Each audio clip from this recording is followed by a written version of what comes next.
Khayr Bey had already made his deal. He was the governor of Aleppo, commander of the left flank of the Mamluk army, one of the most senior military officers in the Sultanate. He rode onto the plain of Marj Dabiq on the morning of August 24th, 1516, with his men in formation around him. He had sworn loyalty to his sultan on the Koran an hour earlier, passing beneath an arch of two crossed swords in the ceremony al-Ghawri had insisted on before the battle. He had already made his arrangement with the Ottomans weeks before. The battle lasted a few hours. The Mamluk right flank, under the governor of Damascus, advanced and broke through the Ottoman line, killed thousands, captured artillery, forced a part of the Ottoman force to begin withdrawing. For a period, it was not clear who was going to win. Then the Damascus commander Sebey was killed. His flank began to fragment, and at that moment, or close to it, Khayr Bey pulled his men back, not in retreat, in withdrawal. The entire left flank of the Mamluk army simply left the field while the battle was still being fought. The Sultan Qansuh al-Ghawri, watching from the center, saw his left disappear and his right collapsing simultaneously. He advanced 2 paces on his horse. Then he fell. He died. Stroke, probably, or poison, the sources disagree, at the exact moment his army was disintegrating around him. The Mamluk Sultanate, which had ruled Egypt and Syria for 2.5 centuries, which had stopped the Mongols in 1260 when no one else could, effectively ended in the time it took a man to fall off a horse. Syria fell to the Ottomans in a single afternoon. The word Mamluk means, in Arabic, something that is owned. The system that produced Khayr Bey worked like this. A sultan purchased boys, usually 8 to 12 years old, from slave merchants operating in the Black Sea and Caucasus regions. The boys were brought to Cairo, converted to Islam, housed in barracks, and trained not for a season, but for years, in horsemanship and archery and swordsmanship and the tactics of cavalry warfare, by men who had been trained the same way, who had been purchased the same way, who understood from the inside what the institution was making them into. By the time a Mamluk left the barracks as a mature warrior, he had spent most of his conscious life inside the institution. He was Muslim. He was Egyptian in the sense of having spent his adult life there. He had no homeland except this. His loyalty ran to the sultan who had purchased him, to the senior emirs who had trained him, to the faction that controlled his career. Not to Egypt as a country, not to an ethnicity, not to a cause, to persons. Specific persons. Personal networks built through purchase and training and patronage, and the accumulated weight of shared years inside the barracks. This produced extraordinary warriors. It also produced Khayr Bey. In 1250, the Mamluks had taken power in Egypt and never given it back. They had stopped the Mongol advance at Ain Jalut in 1260, the first time the Mongols had been defeated in open battle by anyone, anywhere. The Mongols who destroyed Baghdad and burned its libraries and killed its caliph and ended the Abbasid Caliphate that had organized Islamic civilization for 5 centuries had met the Mamluks in a field in Palestine and lost. Then, the Mamluks had expelled the Crusaders from the Holy Land piece by piece over the following decades, ending 2 centuries of Crusader presence in the region. By 1516, they had been surviving for 2.5 centuries, and they knew it. And that knowledge had calcified into something that no longer resembled adaptability. They knew about firearms. Al-Ghawri had genuinely tried to modernize. Records show weapons purchased, training attempted, an artillery corps partially assembled. The senior emirs resisted. To men who had spent their lives becoming excellent with sword and bow and horse, a matchlock was not just a tactical liability, but an insult. A statement that what they had become, through decades of training that no conscript would ever receive, was now worth less than a device any peasant could be taught to operate in a week. Accepting firearms meant accepting that the thing that made a Mamluk was obsolete.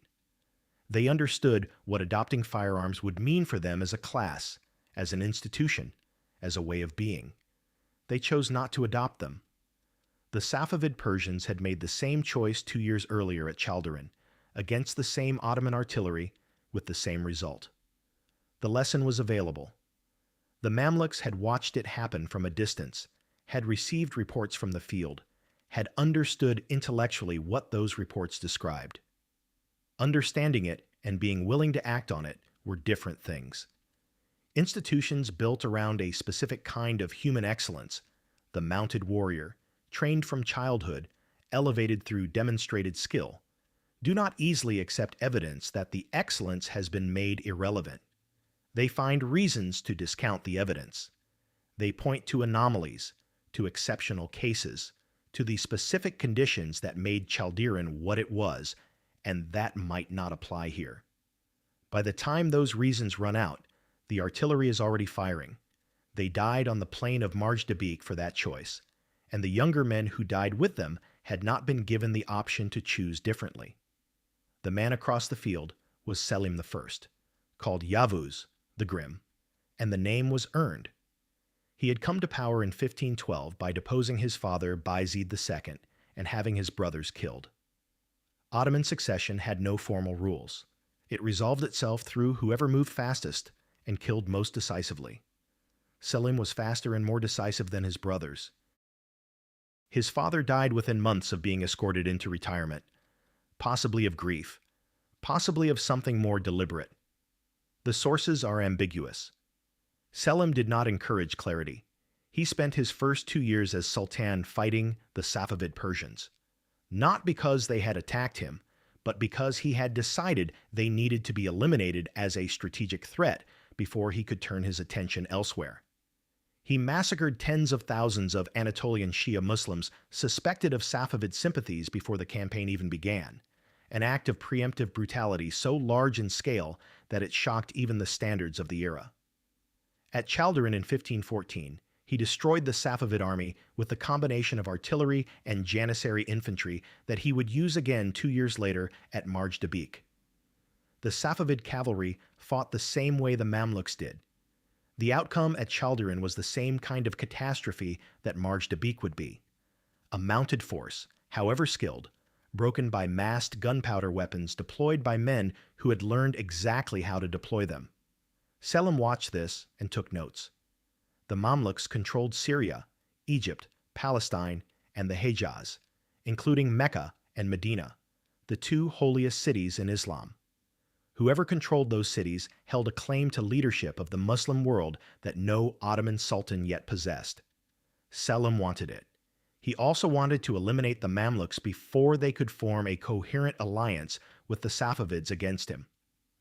Al-Ghawri had been maneuvering carefully, receiving the Ottoman pretender Ahmed at his court, maintaining contact with the Safavids, trying to position Egypt as the third force that could play both expanding empires against each other. It was not an unreasonable strategy. It required more time than he had.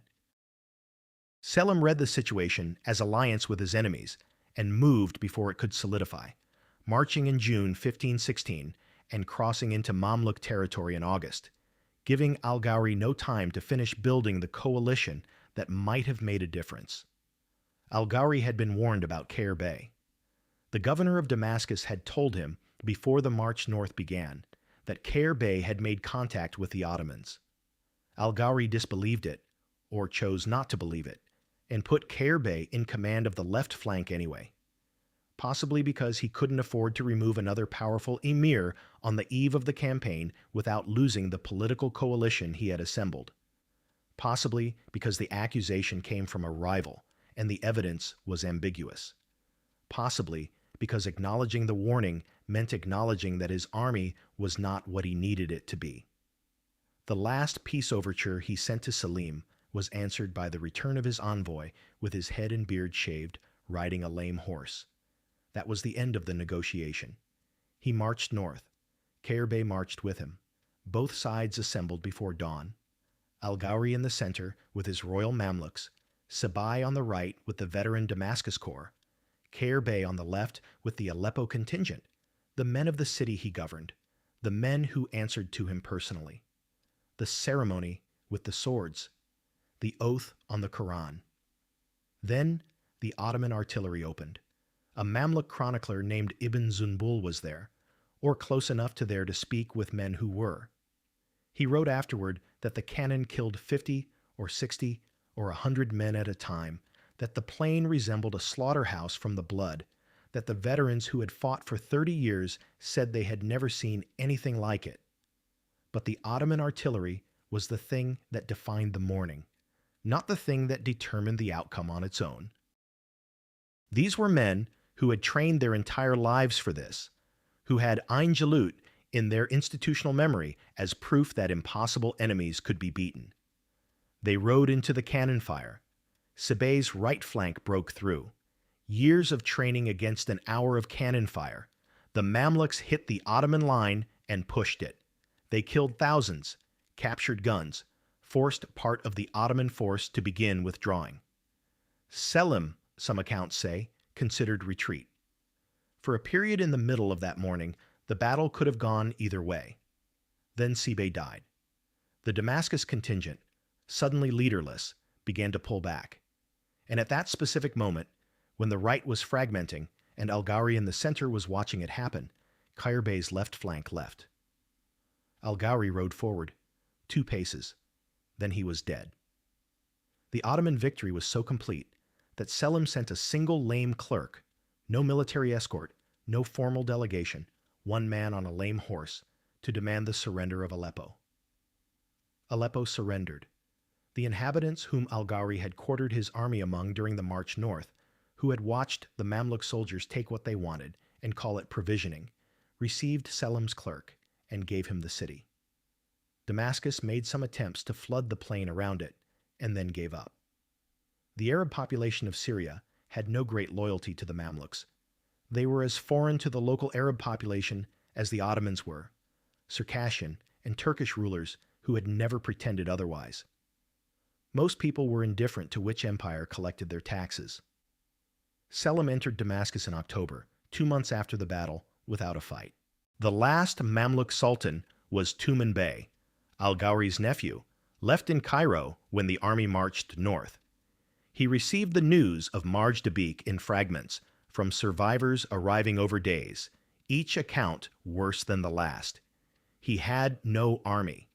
He had Cairo and whatever he could build from nothing, and he spent the autumn of 1516 trying, recruiting from every available source, making the firearms adoption that the institution had resisted for years, doing in weeks, under catastrophic pressure, what should have been done across decades of peace. What he assembled was not the army that had stopped the Mongols.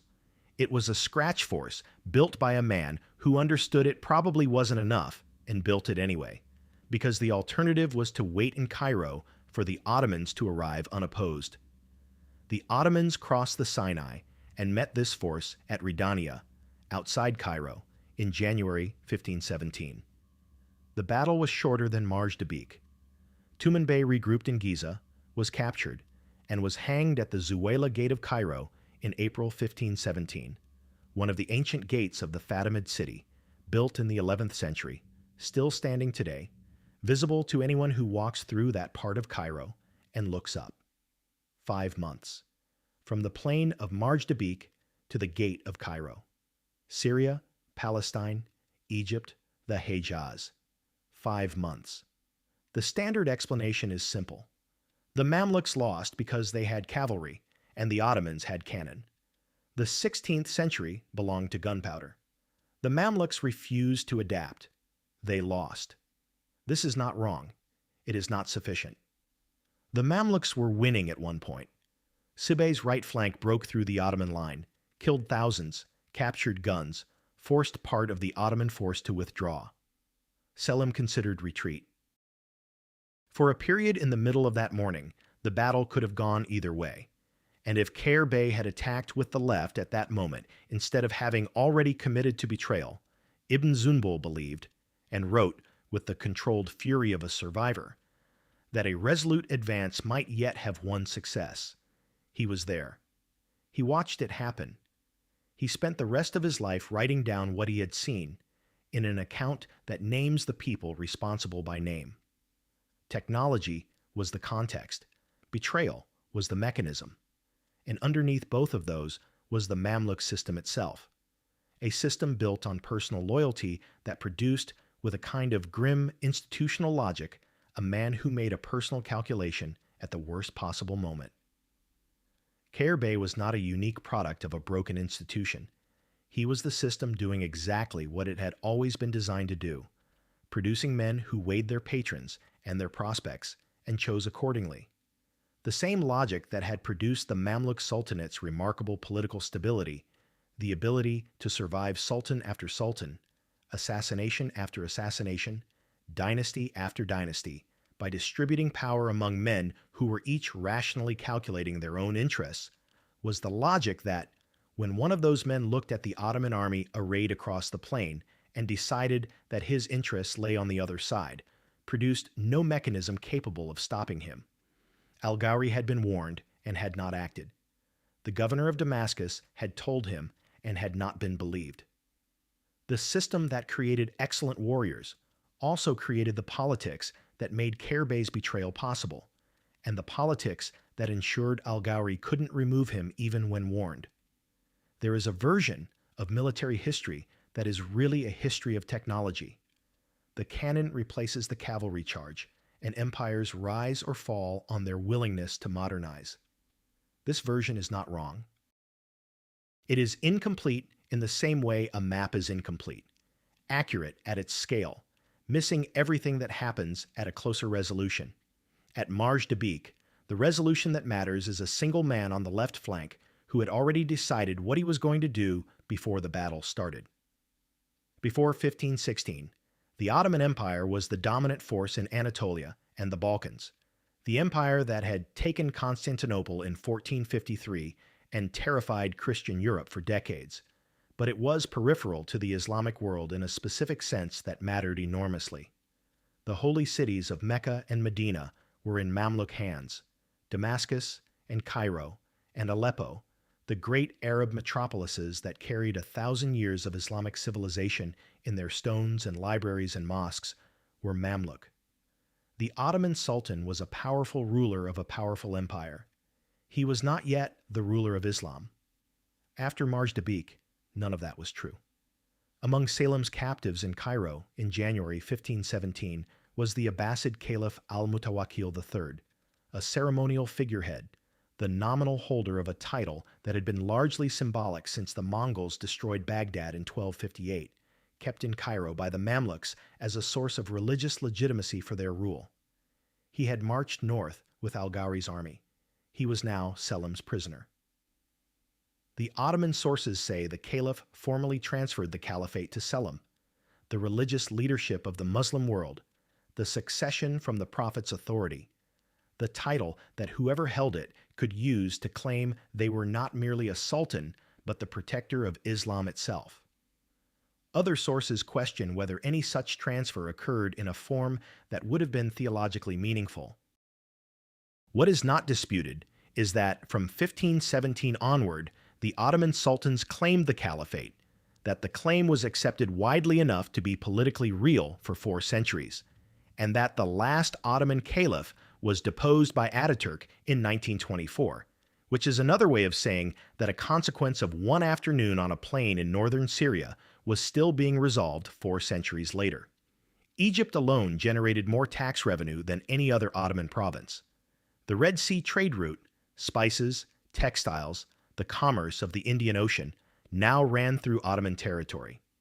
The conquest of the Mamluk Sultanate was not the end of something. It was the beginning of a different kind of empire, one that stretched from the Danube to the Nile, that controlled the holy cities and the caliphate and the trade routes, that would remain the dominant power in the Islamic world for the next 4 centuries.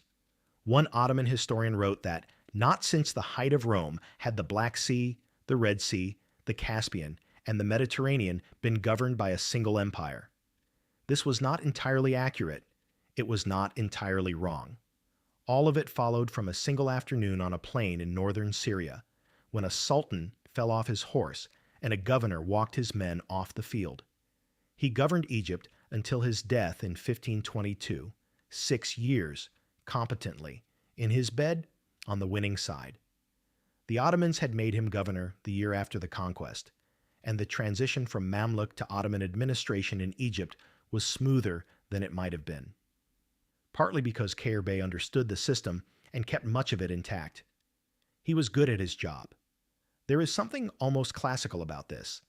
The betrayer rewarded, the loyal destroyed, the institution that trained both men incapable of distinguishing between them until the moment when the distinction became catastrophic.